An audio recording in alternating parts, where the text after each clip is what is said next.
I was having a hard time melting it. I had a hard time melting it. I was talking to my friend Dennis, who was sitting there. I just spoke to your colleague that you mentioned, Beatrice Villarreal, who is amazing and discovered all sorts of very cool things in her own right. She talked about the importance of having a hypothesis and having an idea of what you might be looking at so you can test against that hypothesis. I mean, I've seen some astronomers suggesting that you should just look without any hypothesis and do like classify things like you're classifying butterflies. I think you're not going to find anything. Well, obviously. because you have no hypothesis, you don't target your experiment. Yes. And you're going to invest years into that, and you might have a great great catalog of things, but I'm not interested in the catalog. I don't know really what to think about that. It's something for sure, and if it is a UAP or a crashed UFO, it should be cool if you have found that, of course. But at the same time, with all the data we have now, it cannot be a volcano, even if it can be a volcano. But when I've talked to scientists and I look at it now, it's not a volcano. No, it should not be like that then. Is it an asteroid or a meteorite or something? No, it should not be that. Then you have this and this and this. Okay. Yeah, why can't it be an asteroid or something? Then you have a crater. Right. Yeah. And no crater here. No. It's standing up. It's standing up as if it's an artificial structure it's on laying the on the seafloor. bottom. Yeah. And how big is it again? 60 meter in diameter. 60 meter. 60 meters. Yeah, it's big. It's very big. Yeah. That's so interesting. So let's find out instead. So your two top hypotheses are that it's either a UFO, maybe something we're not alone, maybe something from space, or you think maybe it's an artificial structure that was built before the Younger Dryas period, maybe when, there was probably flooding. There was flooding. Yeah, we know meltwater pulse 1b in 9600 BC. Yeah. Before that, you had water levels were different, and maybe this was on land and it was built at that time. Can be like that, yeah. So something is built there. Either one is very interesting. It's fascinating. Yeah, it is. And you're reasonably confident that it's detached. The object is not part of a big stone or something. Yeah. No, as we can see it now, with the data we have from the last mission or where we're out, it looks like it's separated from the bottom on the data. But, we're going to go out again and do it one more time. Yeah. That's how we must do it. Did the diver that you mentioned before, who I think it was Stefan Hogerborn, he touched it. Yeah. Did he say it felt like anything? No, not really. He was surprised it was dark under it. It was gray, like gray when the sand, and then it took that away and it was dark, almost black, gray-black. Did he say it looked natural or artificial? No, nothing about that. He didn't mention anything about that. Interesting. Yeah. Did he mention feeling anything, being around it, like, oh my God, this yeah. He have never ever, and this is he have been diving for a long time. He is well known in Sweden when it's come to diving. How many years has he been diving? Since he was a young guy. Okay. But anyway, he's how old is he now? Same age, 60. Okay. Wow. So and then so 40 years probably of diving. Yeah. Probably more, but more. Yeah. Still, he said to me that when he was up, because he was I saw in his face he was very confused, or see it in his face, and I was of course curious. What have you seen? And then he said to me, Dennis, I have dived a lot, and I have never ever seen anything like this. Wow. That was probably the most important dive I've ever done in my life, and I've done maybe 6,000 dives in my life. I would dive for an expert to tell me what I've seen. Wow. Yeah. And then he explained for me about the hole, he explained about the temperature, and he was brushing off the sand, the sediment, it was dark under it. And he tried to take samples from it. It was too hard, so he takes samples, that loose samples, on it instead, like loose stones. And did those stones, have you tested those? Yeah, we had tested in Israel. And are those stones, did they come back normal, or?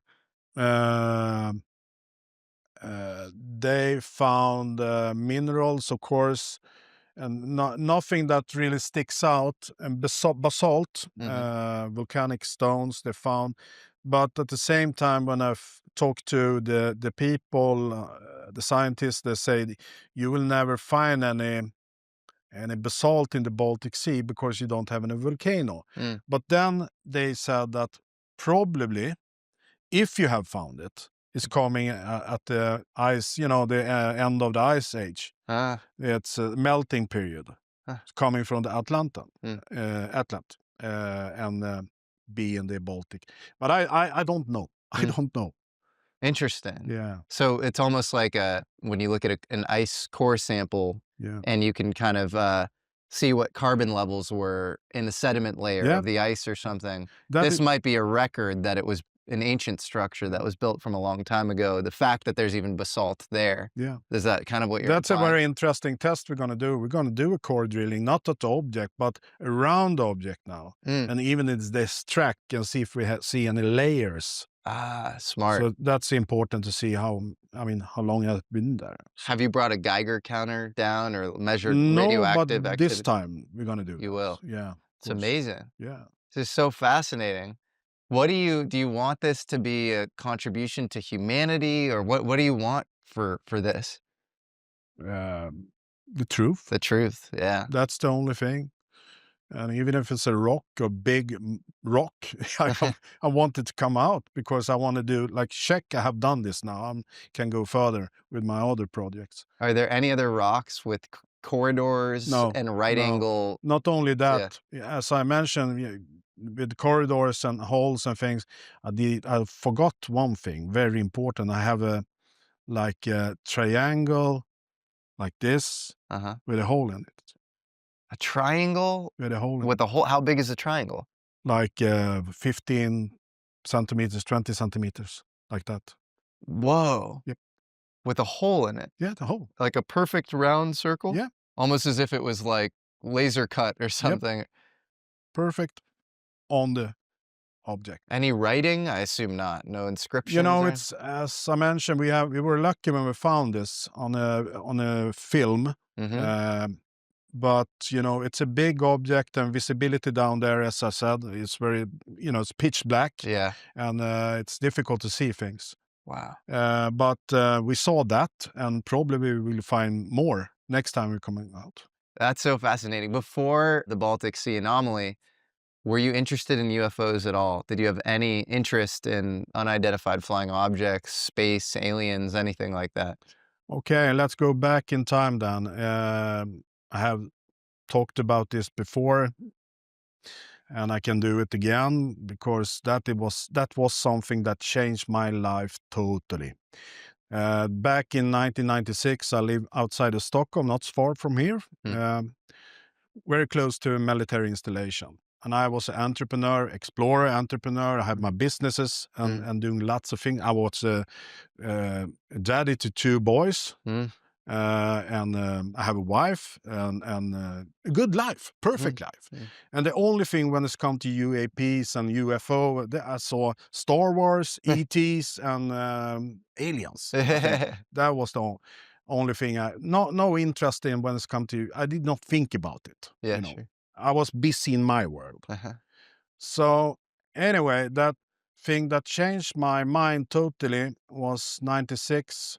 In the early summer, I lay in my bed in the apartment, not far from this military installation. I have a big window in front of me.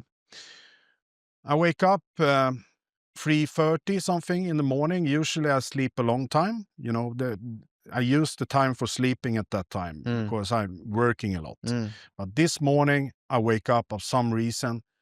I still today don't understand really. I have thought about it, of course, but I wake up, lay in my bed for 10 minutes, and I decide then to go up and drink water in the kitchen. So I'm sitting in the bed, I have a big window in front of me, and outside the window I have this military installation, FOA it's called, in Swedish then. So I'm sitting there in my bed and look out of the window and see something that should not be there. And it's taken me a couple of seconds to really understand that I have something in front of me that should not be there.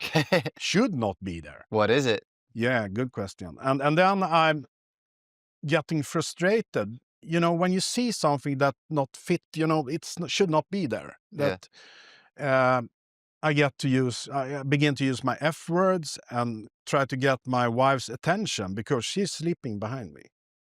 I want her to see that also, because it's something. So you're making a little scene. So Yeah, she yeah, wakes of course. up And then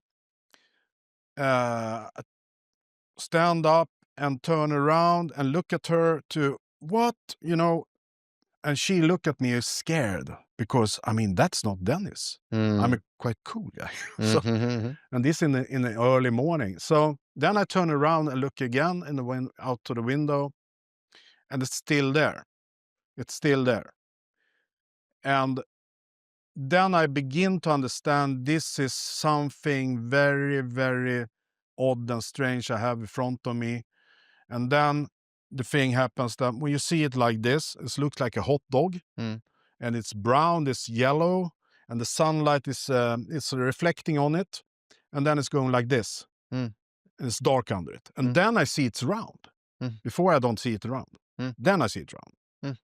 And then after 1 second, 1.5 seconds, it's wow. So what shape is it? It's round. It's round. But if you see it like this, you don't see it as round. But when it do like this, it's round. Interesting. Yeah. So you just saw it. It looked like a flat plane because you were looking at it from the side. Like a hot dog or a cigar or something. Some sort of long line. Yeah. Which is a common, people's Tic Tac cigars. Yeah. And then it turned and you saw that it was round. Yeah. And then it popped off. And how long did you see it for? 14, 15 seconds. How far away from you standing in front of the window? 1.5 kilometers. 1 to 1.5 kilometers. Wow. So it must have been a pretty big object. It was it was not, as I mentioned to many people, it was not a bird shit on the window. Yeah. And not a bird it was something very, very strange. Different parts of the brain have different activities.